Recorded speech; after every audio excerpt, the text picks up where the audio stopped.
Hi, this is Sushma from House on the Way, and I'll be bringing you my top 10 tips on bathroom renovation in association with Industville. Planning a bathroom can be a complete minefield. There's so many purchases and endless decisions to make. So I've done my best to break all of this down into digestible chunks based on my own personal experiences of renovating my own bathrooms.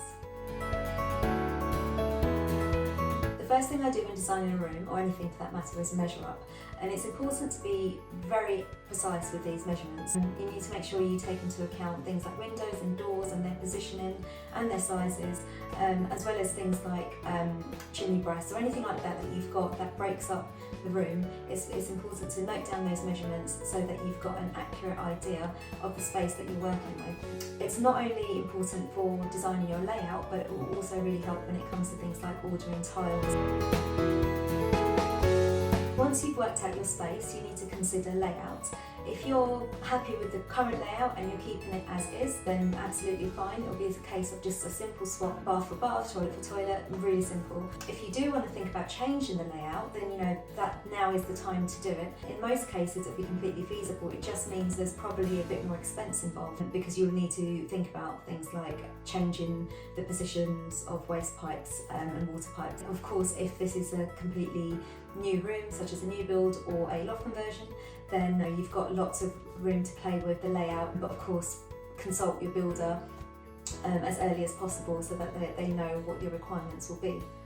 If you're moving the layout around, or you'd like to play around with certain things like installing a bigger shower or a freestanding bath, it's worth mapping out how these items will work in your current space. And personally, I do this using to scale diagrams, but if this isn't for you, there's plenty of bathroom companies out there that would be more than happy to create mock-ups for you so you can see how different layouts may work in your space before you commit to them.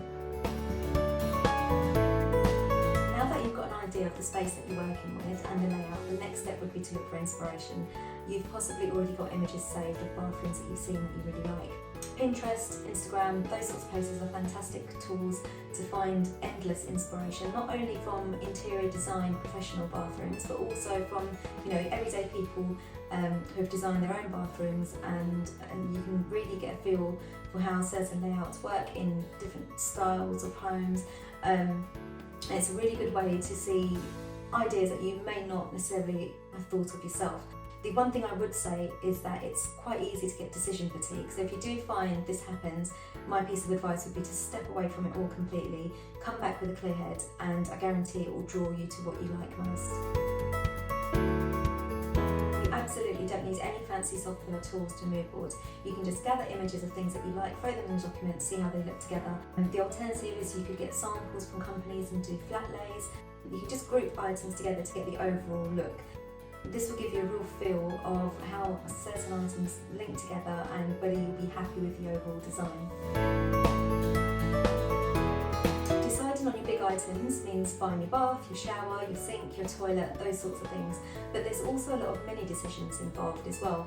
When you're buying a toilet, you need to decide if it's going to be wall hung or sit on the floor. If it's wall hung, there's going to need to be some kind of boxing made. How can you make this aesthetically pleasing? Things like your sink, will you have a countertop sink, an undermount sink? Will your taps be wall mounted or sit on the sink? Same with your bath, where will your taps sit? All of these things need to be taken into consideration when you're purchasing these items. And it's also important to involve your builder or your bathroom fitter at this stage, just to ensure that the space that you're working with is feasible for these items. Deciding whether you have underfloor heating or a towel rail in your bathroom.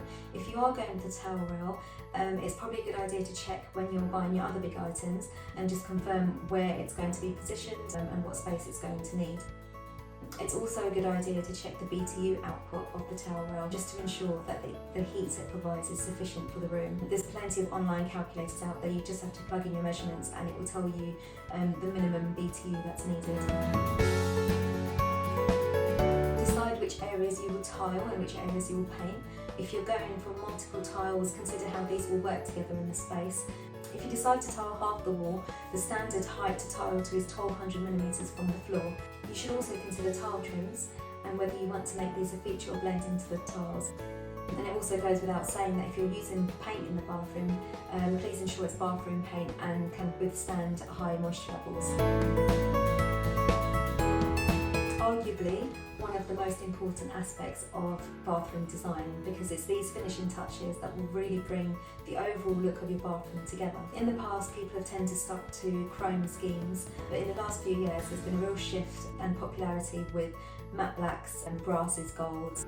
It's also worth considering whether you live in a hard water area, as this might mean extra care is needed in order to maintain. But also, don't be afraid to mix metals. I've done this with both of my bathrooms, used a mixture of matte blacks and golds, and I found that the overall look is really effective.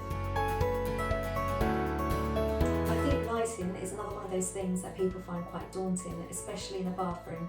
Spotlights are really effective because they fully light up the room, but mood lighting should also be considered when you're thinking about designing your bathroom. You need to be aware that there are specific electrical zones within the bathroom which determine what types of lights you can have in specific areas depending on how close they are to things such as a shower.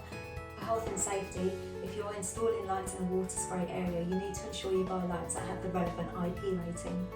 We chose these stunning Edison pendant lights for our bathroom, but there's so many choices available, and all the lights on the Industville website have their IP rating listed in the description. The other thing to consider is the extractor fan.